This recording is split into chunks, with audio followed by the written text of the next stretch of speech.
Kila zama na wakati wake, kilichopitwa na wakati si bure bali ni somo.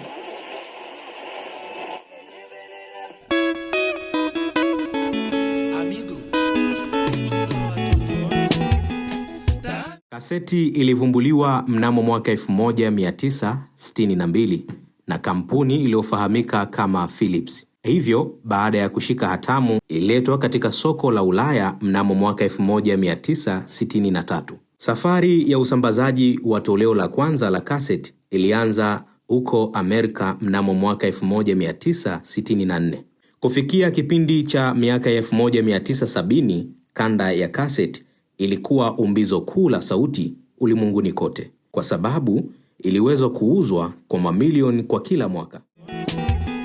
Tabia zako zimeshakupanza mke na watoto wame. Moja ya kitu kilichowavutia watu wengi, hasa kwa wale waliokuwa wakitumia kaseti kwa kipindi hicho, ni kutokana na aina ya deki zilizopatikana kwenye magari ambazo zilikuwa zikimruhusu mhusika kujirekodi ama kurekodi maudhui kupitia redio kwa wakati sahihi. Alikadhalika, wale waliokuwa wanamiliki redio za kaseti zenye njia mbili walikuwa wana uwezo wa kuhamisha maudhui kutoka katika kaseti moja kwenda kwenye kaseti nyingine. Kama ilivyokuwa hivi sasa, watu wanaotumia vifaa vya kileo hutumia remote kupeleka mbele ama kurudisha nyuma maudhui, lakini kwa watumiaji wa kaseti kwa kipindi hicho, walikuwa wakihusisha matumizi ya kijiti ama peni kama njia ya kuzungusha, kupeleka mbele ama kurudisha nyuma maudhui, ambapo wakulima walienda mbali zaidi.